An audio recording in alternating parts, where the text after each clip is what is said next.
just a couple of thoughts. One that's sort of deeply cosmic and another one that is fascinatingly disturbing, I think. You'll be the judge of this. Consider a couple of fundamental facts that has been gleaned in the past 60 years.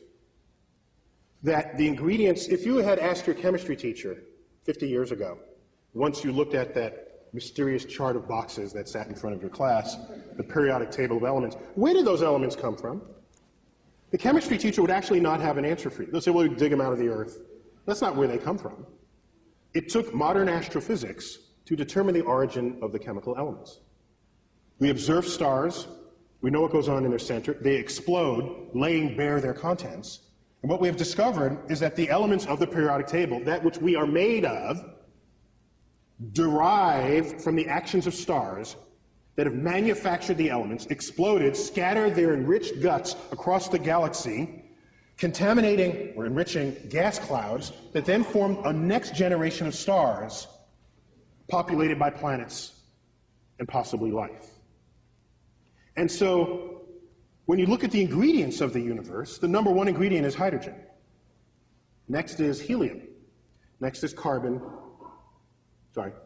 helium, oxygen, carbon, nitrogen. Those are the top ingredients in the universe. And you say, well, okay, that's kind of cool. Well, and you look at Earth, because we like thinking of ourselves as special, we say, oh, we're special. Well, what are we made of? Well, what's the number one sort of molecule in the body? It's water. It's water. Well, what's water made of? H2O, hydrogen and oxygen. Hydrogen and oxygen. In fact, if you rank the elements in the human body, with the exception of helium, which is chemically inert, useless to you for any reason other than just to inhale it and sound like Mickey Mouse, you can't die from helium unless that's all you breathe. Number one in the human body is hydrogen. Matches the universe. Number two is oxygen. Matches the universe. Number three, carbon. Matches the universe. Number four, nitrogen. Matches the universe. And for each of us, the fifth element, other, is the same in both places. Okay? Other. So,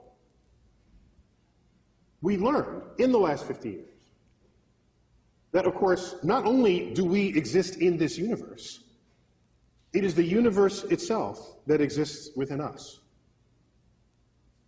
And had we been made of some rare isotope of bismuth, you would have arguments, hey, we're something special. But there are people who are upset by that fact, saying, well, that mean we're not special? Well, I think it's special in another kind of way. Because when you look up at the night sky, it's no longer we're here and that's there. It's that we are part of that. And that association, for me, is actually quite enlightening and ennobling and enriching. In fact, it's almost spiritual, looking up at the night sky and finding a sense of belonging, given what we've learned about the night sky. And so now we have ourselves. Now, are we alone in the universe? We're made of the most common ingredients there are. And our chemistry is based on carbon. Carbon is the most chemically active ingredient in the entire periodic table. If you were to find a chemistry on which to base something really complex called life, you would base it on carbon. Carbon is like the fourth most abundant ingredient in the universe. Isn't that rare? You can make more molecules out of carbon than you can all other kinds of molecules combined. So if we ask ourselves, are we alone in the universe? It would be, in spite of my diatribe about UFOs, I tell you in the same breath that it would be inexcusably egocentric to suggest that we are alone in the cosmos. The chemistry is too rich to declare that. The universe, too vast. There are more stars in the universe than grains of sand in all the beaches of the world. There are more stars in the universe than all the sounds and words ever uttered by all humans who have ever lived. To say we're alone in the universe. No, we haven't found life outside of Earth yet. We're looking, haven't looked very far yet. Galaxies this big, we looked about that far. But we're looking. And how about life on Earth? How is it hard to form? Just because we don't know how to do it in the lab doesn't mean nature had problems. So it may be, given that information, that given the right ingredients, which are everywhere, life may be inevitable, an inevitable consequence of complex chemistry.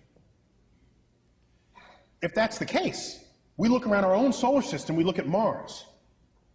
All the evidence suggests that Mars was once a wet, fertile place, an oasis. There are dried riverbeds and floodplains and river deltas and meandering rivers. It's all bone dry now. Something bad happened on Mars. Some knobs got turned in its environment that left it the way it is right now. Some bad knobs got turned on Venus, too. Runaway greenhouse effect. You saw the clip on that. 900 degrees Fahrenheit on Venus. Some knobs got turned there, too. People say, why spend money up there when we spend it? Because up there, we might learn about down here, okay? I don't want a runaway greenhouse effect here. Venus is the best example in the solar system of a planet gone bad. Let's learn about that first. So, it turns out we learned that asteroid impacts, when they hit, can cast rocks in their surrounding areas into space with escape velocity, so they never come back to the planet from which it was launched. If Mars was wet and fertile before Earth was, as all evidence suggests, and if Mars had life before Earth had life, it is possible for there to have been bacterial stowaways in the nooks and crannies of the rocks that were cast into space. There's some hardy bacteria that we already know exists on Earth. Survives extreme temperatures, pressures, freeze-dried, reconstituted, radiation. The hostile environment of space would be nothing to some of these bacteria. It may be that life on Earth was seeded by bacterial stowaways on rocks that were cast free from Mars. This is a plausible scenario that's called panspermia, the transference of life from one planet to the next. If that's the case, that makes all of us descendants of Martians. I want to alert you in advance. Now, let me give you a disturbing thought. A fascinatingly disturbing thought, and we'll leave you on that note.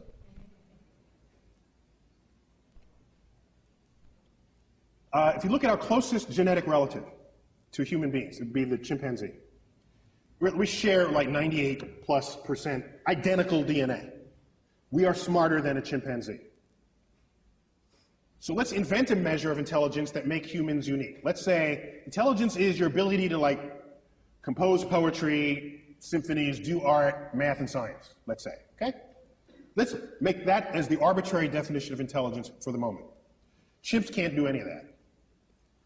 Yet we share 98, 99% identical DNA, okay? The most brilliant chimp there ever was maybe can do a little bit of sign language. Well, our toddlers can do that. Toddlers. So here's what concerns me deeply. Deeply. Everything that we are that distinguishes us from chimps emerges from that 1% difference in DNA. It has to, because that's the difference. The Hubble telescope, that's in that 1%. Maybe everything that we are that is not the chimp is not as smart compared to the chimp as we tell ourselves it is.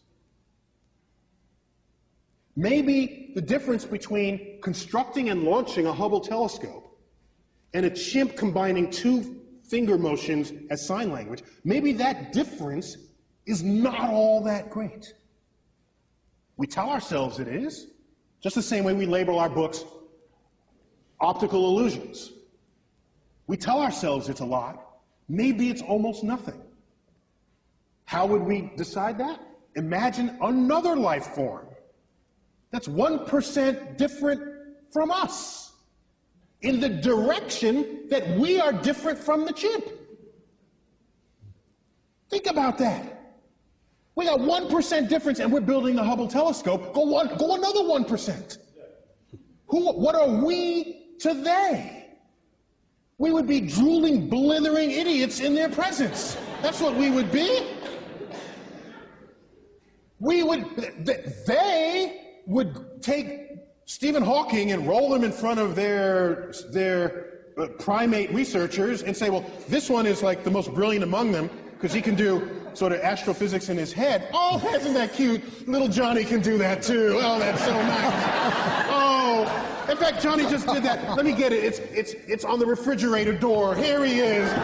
He did it in his elementary school class. Think about how smart they would be. Quantum mechanics would be intuitive to their toddlers. Whole symphonies would be written by their children, and like I said, just put up on the refrigerator door the way our pasta collages are on our refrigerator doors. So the notion that we're going to find some intelligent life and have a conversation with it?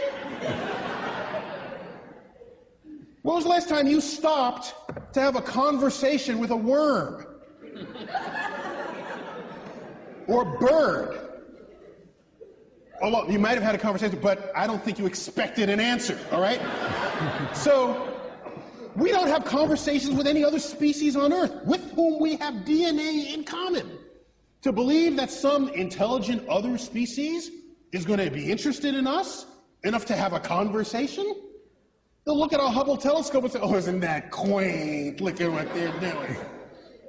So I lay awake at nights wondering whether simply we as a species are simply too stupid to figure out the universe that we're investigating. And maybe we need some other species, 1% smarter than we are, for which string theory would be intuitive, for which all the greatest mysteries of the universe, from dark matter, dark energy, the origins of life, and all the frontiers of our thought would be something that they would just self-intuit. I'm jealous of that possibility, because I want to be around for those discoveries.